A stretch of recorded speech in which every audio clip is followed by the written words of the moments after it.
Richatul sudah. My name 154. Act 1. Scene. The Dr. Stockman sitting room. It is evening.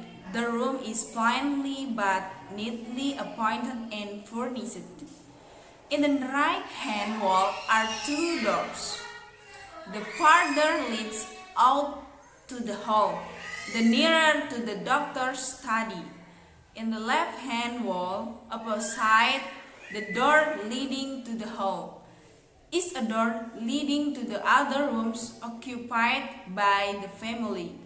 In the middle of the same wall stands the stove, and further forward, a cow with a looking glass hanging over it and an oval table in front of it. On the table, a lighted lamp with the lampshade. At the back of the room, an open door leads to the dining room. Billing is seen sitting at the dining table, on which a lamp is burning.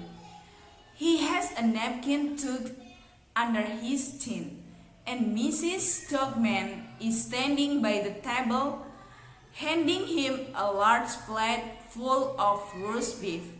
The other plates at the table are empty, and the table somewhat in disorder, evidently a meal having recently been finished. Mrs. Stockman: You see, if you come an hour late, Mr. Billing, you have to put up with a cold meat. Billing, as he said, it is very good, thank you, remarkably good.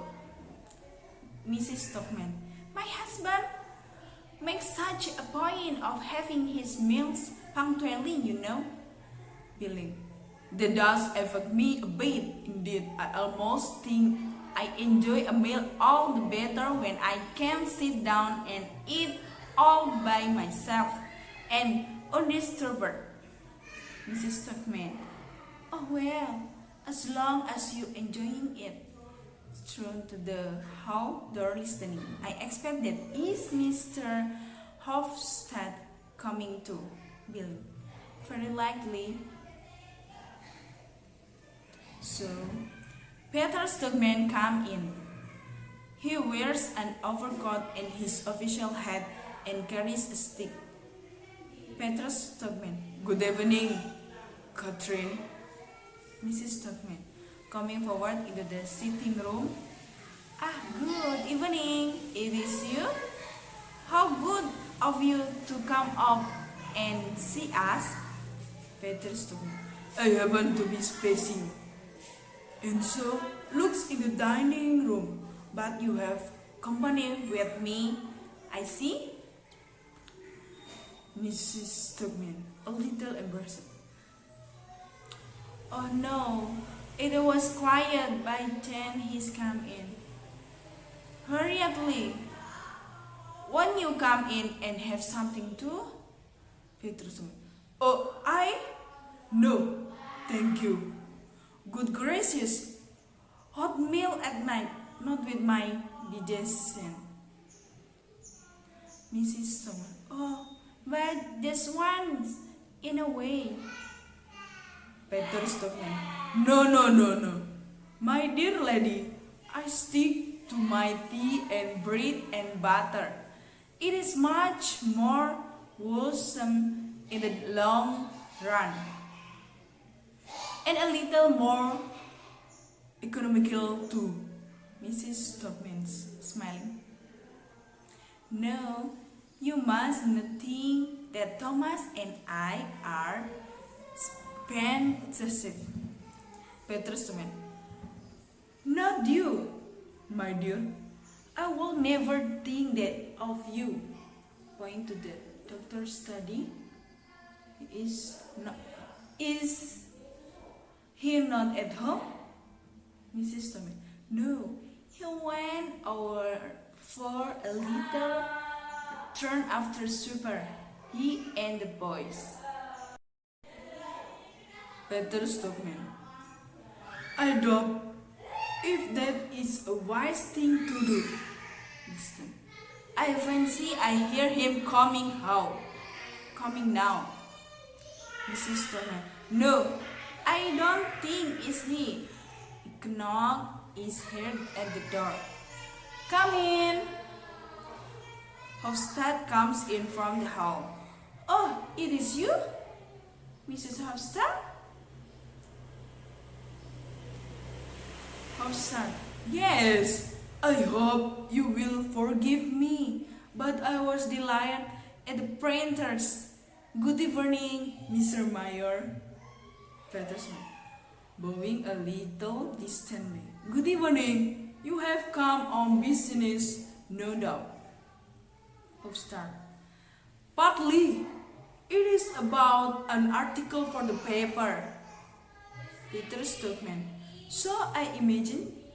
I hear my brother has become prolific contributor to the People Messenger.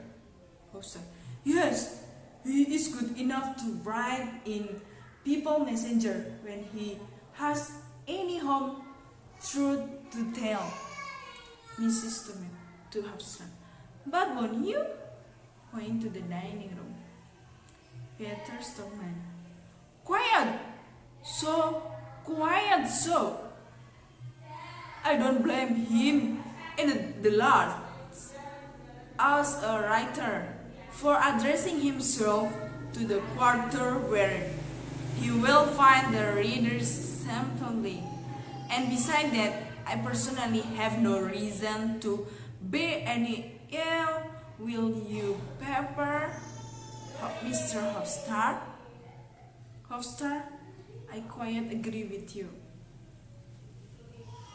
Peter Stockman.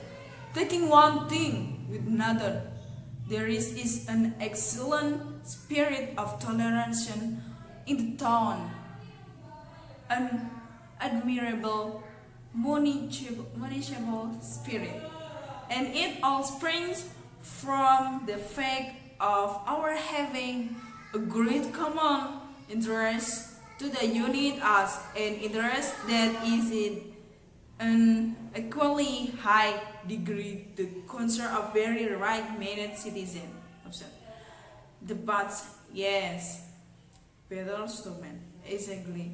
Our fine new handsome beds, mark my words, Mr. Hofstad, the bat will become the focus of our municipal life, not a doubt of it.